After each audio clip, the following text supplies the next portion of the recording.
por ejemplo, Gumboro, donde el virus nunca va a dejar de existir, pero podemos controlar la población del virus de Gumboro, haciendo con que ese virus que esté ahí en las granjas no nos cause problemas. Hay enfermedades que van a estar presentes y tenemos que saber lidiar siendo positivos. O sea, el tiempo de descanso de los galpones está ridículo.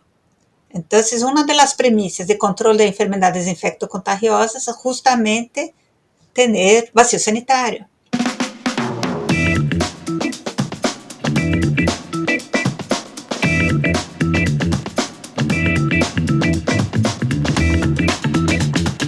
Hola, bienvenidas y bienvenidos a nuestro siguiente episodio.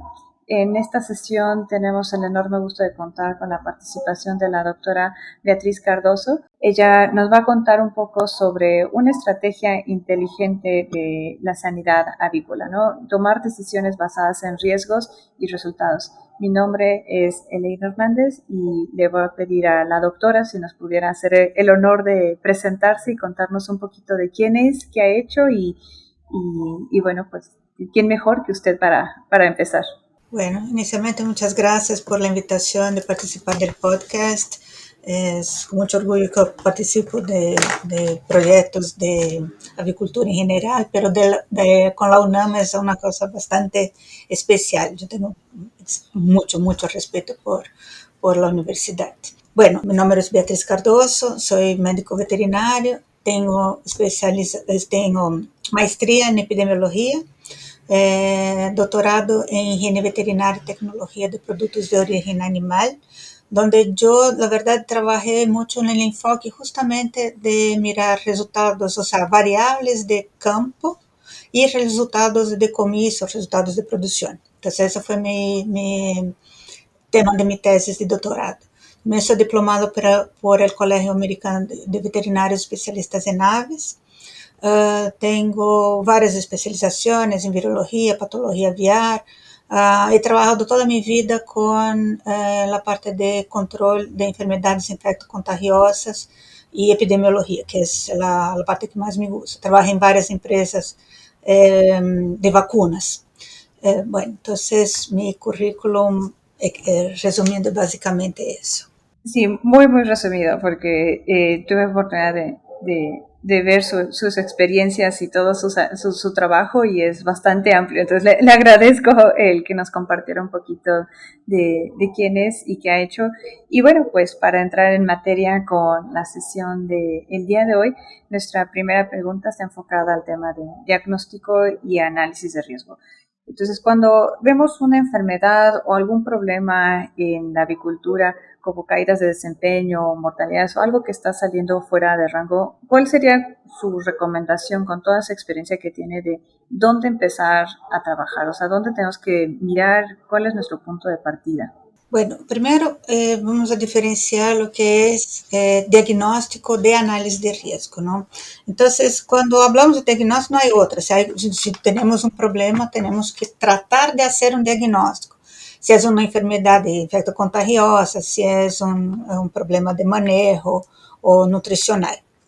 El análisis de riesgo no es tanto para diagnosticar, es justamente para cuando tengo un problema ya diagnosticado, lo que sea, es buscar dentro de las variables de producción, de campo, de manejo, de ambiente, cuáles son los riesgos que van a afectar la outcome o la respuesta de ese problema. Entonces, muchas veces tenemos la presencia de un virus de bronquitis, para dar un ejemplo. Tenemos lotes que el problema es horrible, baja de producción, o sea, bastante fea, y otros que también tienen el virus, porque ahí que viene la parte de análisis de riesgo. Aunque existe la presencia del virus, que puede ser el mismo virus de otro lote, no me causa tantos problemas. Entonces, ¿cuáles son las diferencias? Es medir cuáles son las diferencias que el peso de la presencia de ese agente infeccioso, en ese caso con ese ejemplo, van a empeorar o mejorar esa respuesta.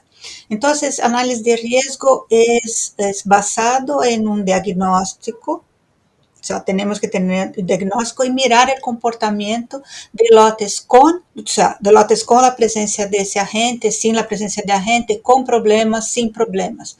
O sea, la verdad es hacer una comparación. Y las variables en avicultura son un montón. Entonces, muchas veces cuando tomamos una decisión de hacer algún cambio en la empresa basado en la experiencia ajena, puede ser que no tengamos el mismo resultado porque justamente lo que estábamos manejando no es que da el peso más grande para el problema que estábamos teniendo. Es un poco complicado tratar de explicar así, pero el análisis de riesgo no es el diagnóstico, es mirar cuál es el peso más importante de las variables que estamos trabajando para encontrar cuáles que son las que podemos manejar, las que podemos controlar o las que vamos a tener que aceptar que existan. Sí, y quería comentarle que mucha de nuestra audiencia es joven. Tenemos muchas personas que nos escuchan recién saliendo de la universidad o recién empezando a encontrar su camino en el mundo de la avicultura. Y muchas personas pues consideran esto, que tenemos que ser libres de ciertas enfermedades, ¿no? Y ahorita lo que nos acaba de comentar, de que no, hay enfermedades que van a estar presentes y tenemos que saber lidiar siendo positivos y solamente tener en cuenta las medidas de control para dicha enfermedad que estemos hablando, ¿no? Uh-huh. Y en ese sentido, ¿cuál sería la siguiente indicación que nos recomendaría para entender el problema? ¿Verlo desde una perspectiva sanitaria, o un problema de vacunación, un problema de alimentación? ¿Tendría alguna sugerencia de algún ángulo que percibir? Es bastante complejo porque justamente tenemos que hacer el diagnóstico, porque si tenemos un problema de producción, cualquier cosa que usted ha dicho, o sea, ha dado como ejemplo, puede ser el causante. Y algunas veces puede ser un poquito de cada uno. O sea, no es, el diagnóstico muchas veces no es directo, no es estrecho. Cuando hay enfermedades que sí podemos controlar, hasta erradicar. Hay otras enfermedades que no, por el motivo que sea, o sea, por el tipo de agente infeccioso, por el tipo de manejo de producción. Entonces, cuando hablamos de también trabajar con análisis de riesgo o controlar la enfermedad, no es tanto controlar el agente, pero sí mitigar o disminuir las pérdidas económicas o los malos resultados. Muchas veces no, el control, hablamos en control en producción avícola, muchas veces es el control de las pérdidas económicas. Muchas veces podemos sobrevivir con un agente infeccioso controlado. O sea, el ejemplo clásico es, por ejemplo, Gumboro, donde el virus nunca va a dejar de existir, pero podemos controlar la población del virus de Gumboro, haciendo con que ese virus que esté ahí en las granjas no nos cause problemas. Pero él existe. El uso de vacunas vivas es un buen ejemplo. Las vacunas vivas son agentes infecciosos vivos que van a diseminar, que van a infectar los animales, pero una población viral controlada, ¿no? Conocida y controlada. Entonces, no podemos decir que hay enfermedades que sí tenemos que controlar y erradicar. Hay otras que tenemos que aprender a manejarlas de una manera que se quede controlada. Hay otros problemas como de manejo nutricional o ambiental que dependen del problema. Por supuesto, podemos corregir. Entonces, es un problema nutricional, podemos cambiar los insumos, la forma, la matriz nutricional, siempre que posible. Hay épocas que no. Cuando, por ejemplo, el maíz está podrido, que hay un montón de aflatoxinas, también tenemos que mitigar, sabemos que tenemos ese problema.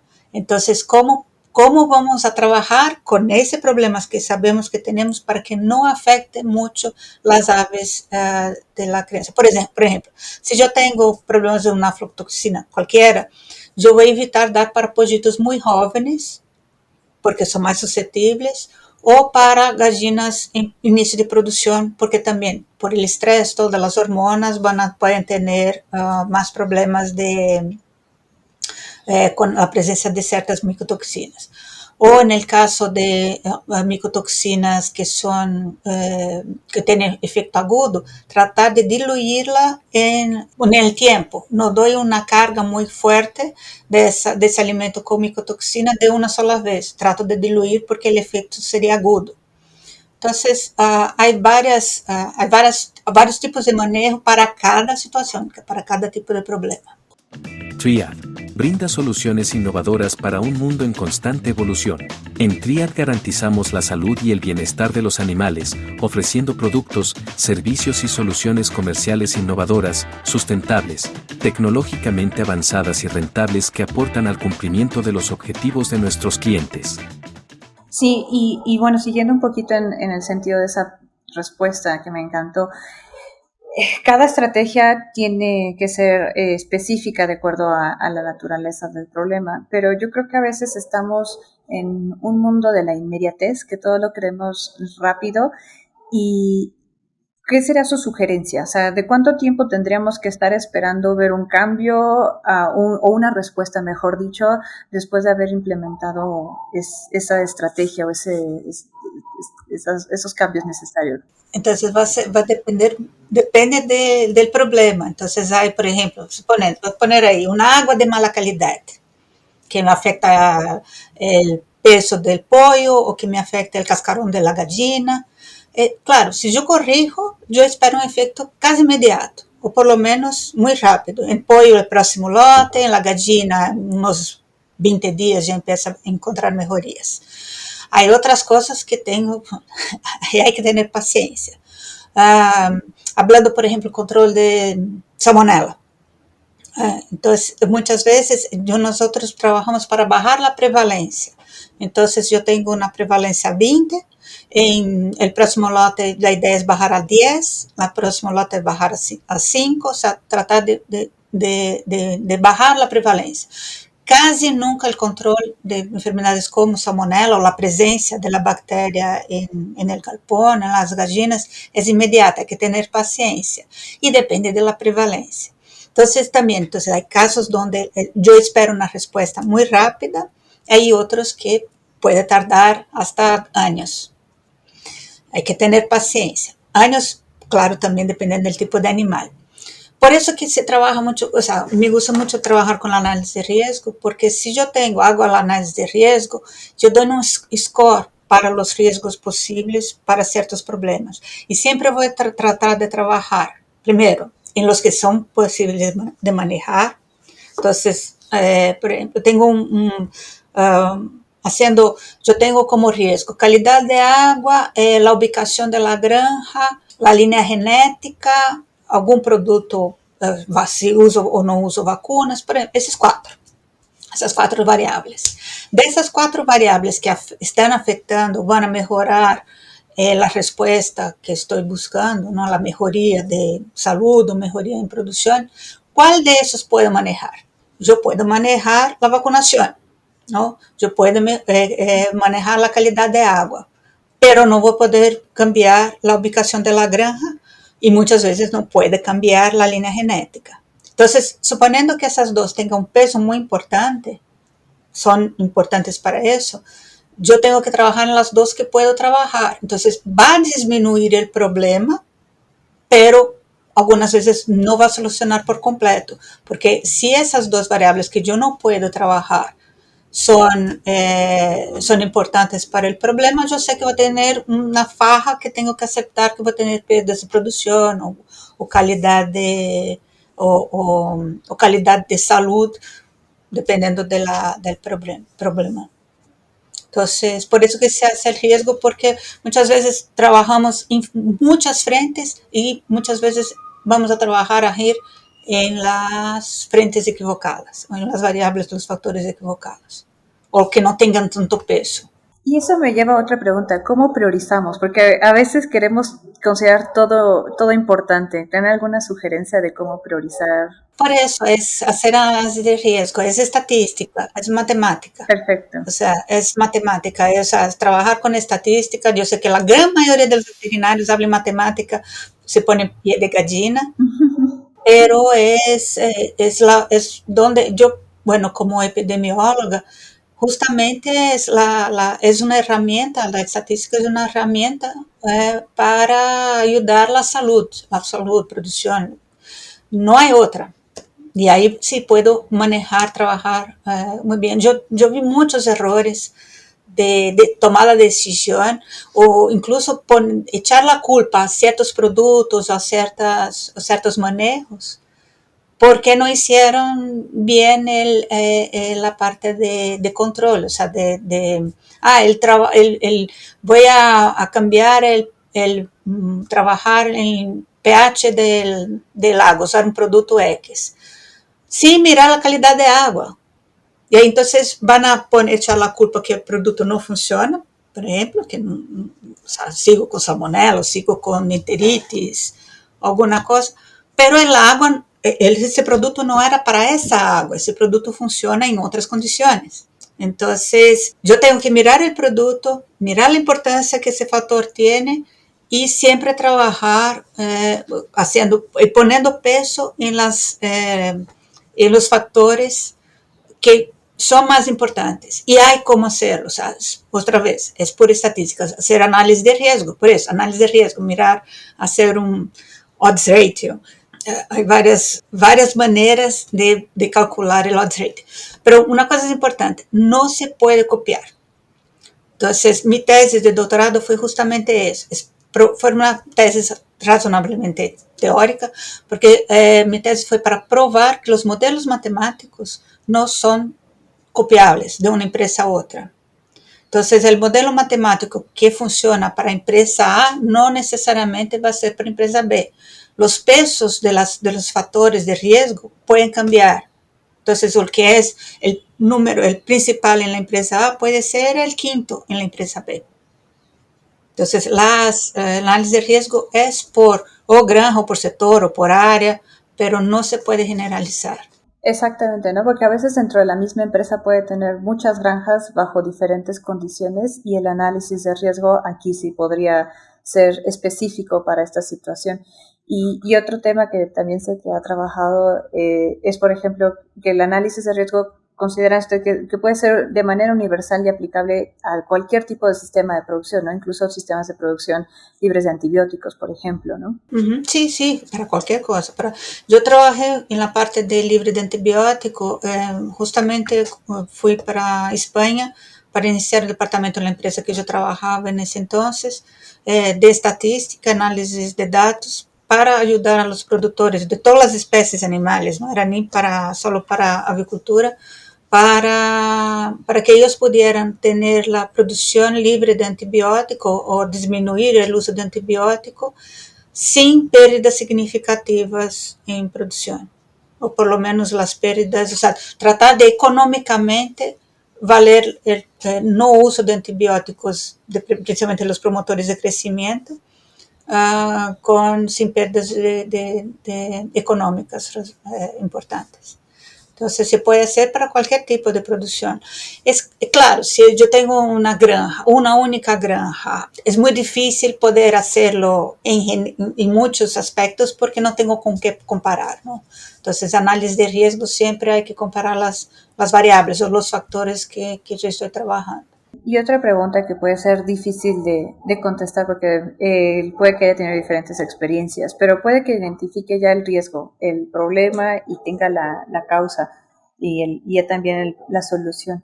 ¿Cómo en su experiencia ha sido fácil trabajar con clientes, con productores en que acepten que ese es el problema, el riesgo y lo traten y que vean entonces el rumbo de corrección como pues una inversión y no un gasto? Hay de todo, o sea, hay empresas que están dispuestas a hacerlo. Yo conozco algunas, incluso trabajé con una en México, en Colombia, en varios sitios del mundo, en España, en varios. Hay de todo. Hay los que quieren trabajar bien y trabajan y tienen buenos resultados. Y hay los que, bueno, eso es muy complicado, entonces no, esa no hay una solución más fácil. Pero el punto más difícil no es tanto aceptación de los resultados, porque muchas veces los resultados se pueden comprobar, o sea, no está ahí en la plantilla, o sea, se ve se ve las variables, son datos. es justamente la colecta de datos. Esa es la parte más complicada, porque muchas veces no compilan los datos como deben ser, hay muchos errores y eso entonces puede causar muchas falsas decisiones. O sea, no falsas decisiones, disculpa, falsas conclusiones y ahí se puede tomar mal la decisión. Entonces hay que tomar, siempre que se hace análisis de riesgo, es muy importante tomar mucho cuidado con la colecta de datos para poder hacer bien el trabajo. Entonces, hay empresas muy serias, empresas que hacen muy bien el trabajo, como hay empresas que... ¿Sabías que el ambiente en tus galpones puede ser la clave para mejorar la productividad de tus pollos? Un mal manejo del ambiente puede afectar la salud de tus aves, su crecimiento y su eficiencia de conversión. En el curso Manejo del ambiente en pollos de engorde, el médico veterinario Nicolás Gambardella te enseña cómo identificar los problemas clave, corregirlos y optimizar el ambiente para maximizar el rendimiento productivo de tus pollos. No dejes que el ambiente limite tu producción. Aprende a gestionarlo de manera eficiente. Accede a campusavícola.com. Netius, la ciencia al alcance de todos. Y una sugerencia que nos pudiera hacer para esa colección de datos, ¿cómo se debería de hacer correctamente? O en su experiencia, ¿cuáles han sido los errores más comunes? Los errores más comunes es no colectar bien el dato, o sea, poner, yo creo que es una de las, me acuerdo, no, tiene que ir, tiene que ser datos de verdad comprobados. Entonces,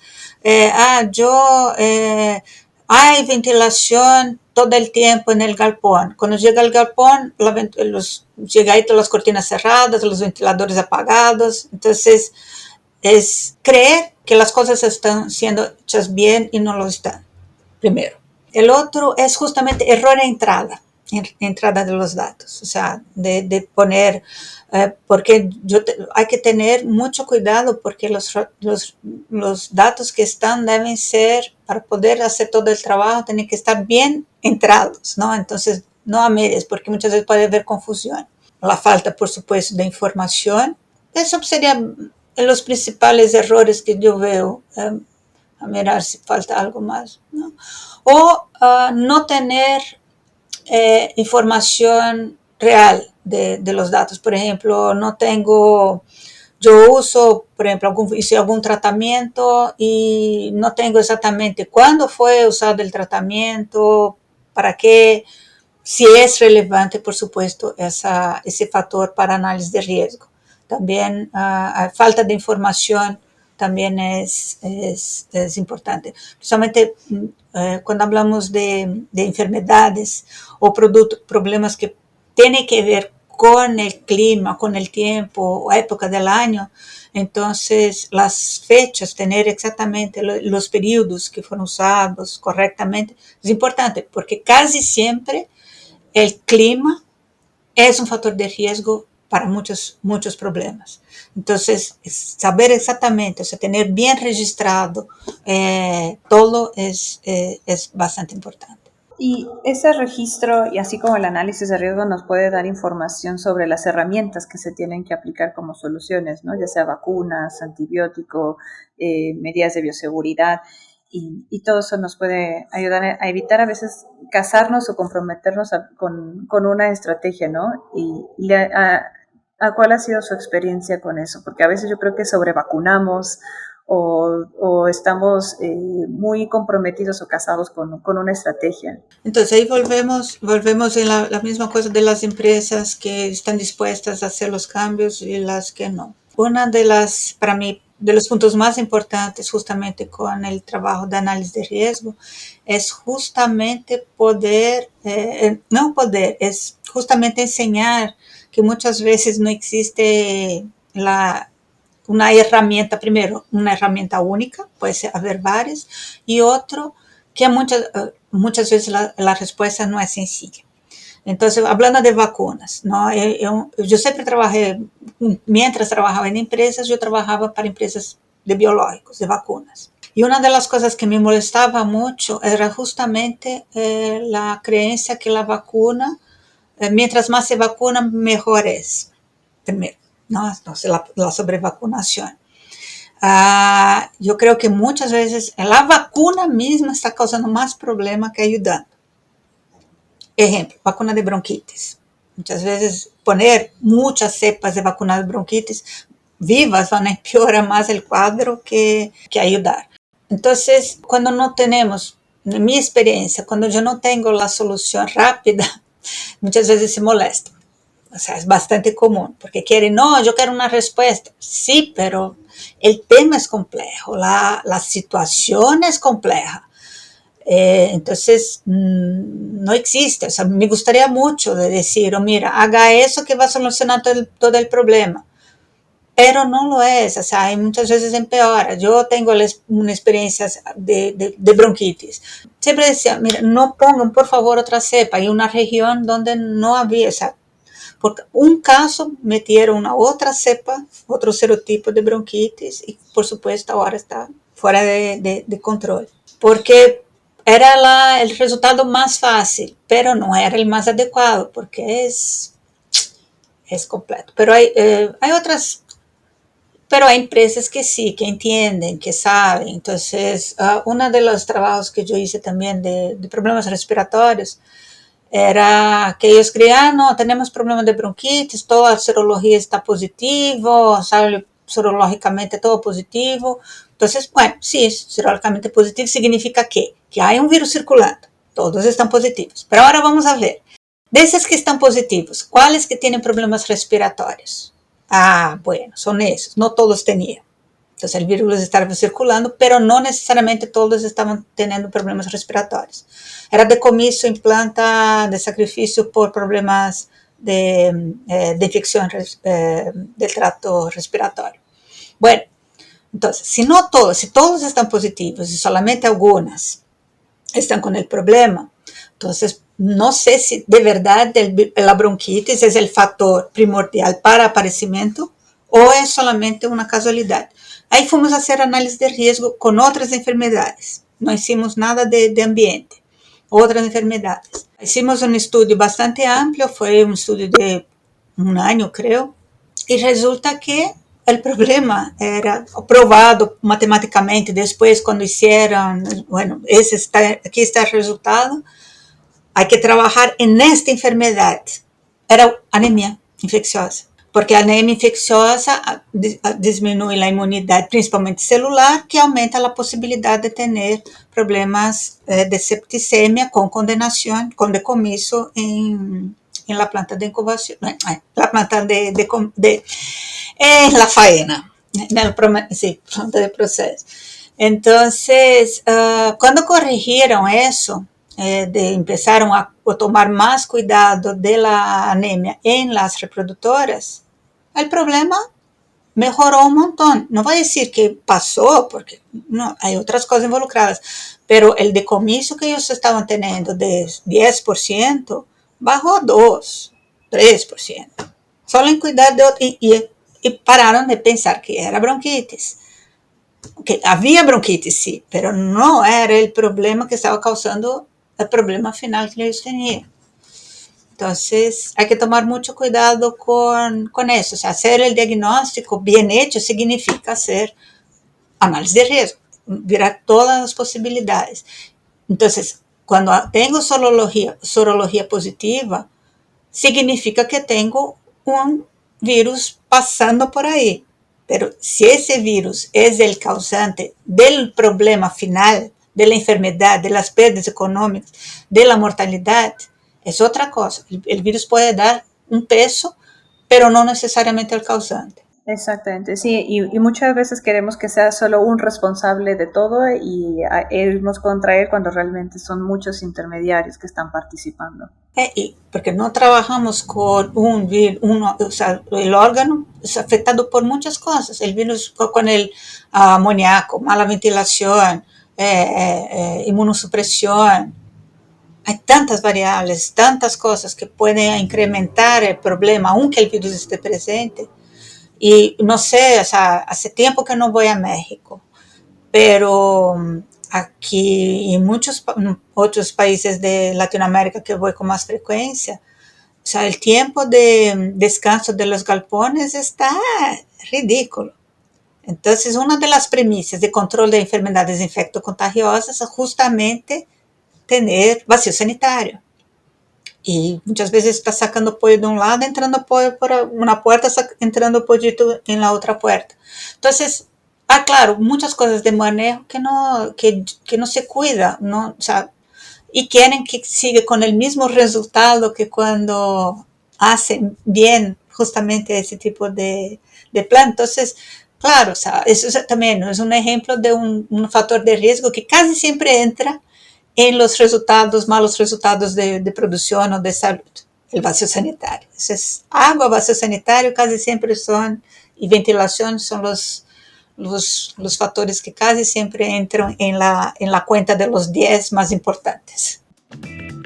En Best Partners Academy by ADM, reunimos la experiencia del campo, la innovación y la capacitación continua, para que tomes decisiones más seguras y efectivas.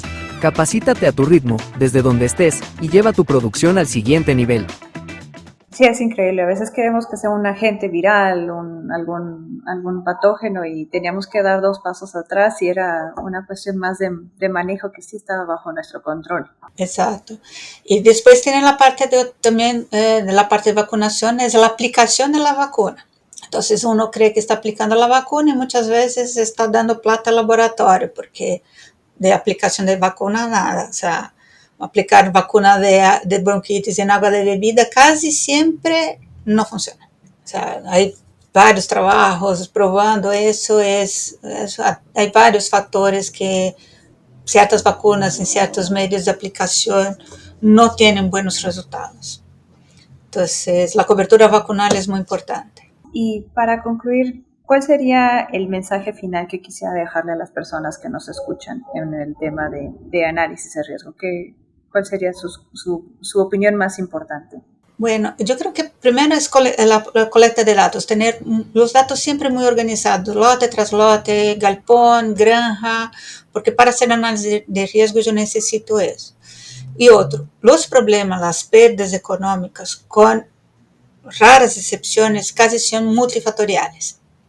O sea, no es solamente un solo factor de riesgo, casi siempre son varios. Por supuesto, si yo tengo una Newcastle velogénica, una influenza de alta patogenicidad, ahí estamos hablando de otro nivel de problemas. Pero para los problemas más, solo un problema respiratorio, un problema entérico, un problema de producción, calidad de cascarón, calidad de pollito, 90% de las veces son problemas multifactoriales. Entonces hay que dar peso y tratar de controlar los que tienen peso, un peso más alto, un riesgo más alto que produzca esa pérdida de producción o pérdida económica o pérdida de salud. Bueno, doctora, aquí es tradición cerrar nuestros episodios con una pregunta. Quisiéramos saber a quién nos recomendaría para invitar a nuestro siguiente episodio que pudiera también compartir todas esas experiencias y conocimientos a nuestra audiencia. Hay varios profesionales que yo podría, pero hay un especial que yo miré en una charla es sobre reovirus. Esa persona se llama Melanie Caballero García, no sé si la conoce. No he tenido gusto. Es de Quinte de Perú.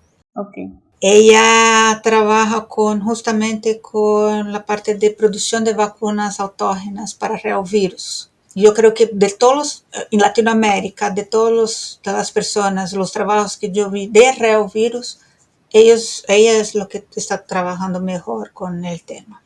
Entonces, después yo paso las informaciones de ella, pero creo que es una chica joven, pero trabajo muy bonito, muy bonito lo que está haciendo ella. Le agradezco muchísimo por la recomendación y haremos la tarea de contactarla para nuestro siguiente episodio. Doctora, muchísimas gracias por aceptar la invitación. Yo me quedo con mucho que reflexionar, pero también muchas buenas ideas y también resaltando la importancia de una perspectiva multidisciplinaria, holística, en el sentido del análisis de riesgo. Le agradezco muchísimo. Disculpa, Yo puedo indicar también una otra persona. Ah, con gusto, adelante. Sí, sí, sí. No, es entonces, Melania es la parte de retrovirus, pero hay otro, no sé si lo conoce, él va bastante a México, entonces puede ser que lo conozcan. Es, el nombre de él es Hiram, Hira. Él trabaja para Islander, es un brasileño también, y él trabaja mucho con la parte de manejo en general, manejo de todo, de planta de incubación y pollo principalmente. Él también tiene mucha experiencia, es una persona que hace un trabajo fantástico. También es como yo, o sea, no es un trabajo específico, es un trabajo buscando soluciones, buscando respuestas y soluciones para los productores. Yo creo que él también podría ser, quizás, puede ser, él tiene mucha experiencia de campo, o sea, años de campo. Él no es veterinario, él es zootecnista. No pasa nada, está bien. Aquí hemos tenido de todo. Ajá. Entonces es una persona que también yo creo que podría ser una buena opción. Sí, sí, sí, sin lugar a duda, por lo que nos comenta, creo que va a ser una excelente invitación para nuestro siguiente evento. Doctora, muchísimas gracias por su tiempo, por compartirnos sus ideas y sus experiencias y esperemos si nos pueda acompañar en una futura ocasión. Le agradeceríamos muchísimo. Muchas gracias por la invitación. Gracias por la oportunidad de participar en el podcast.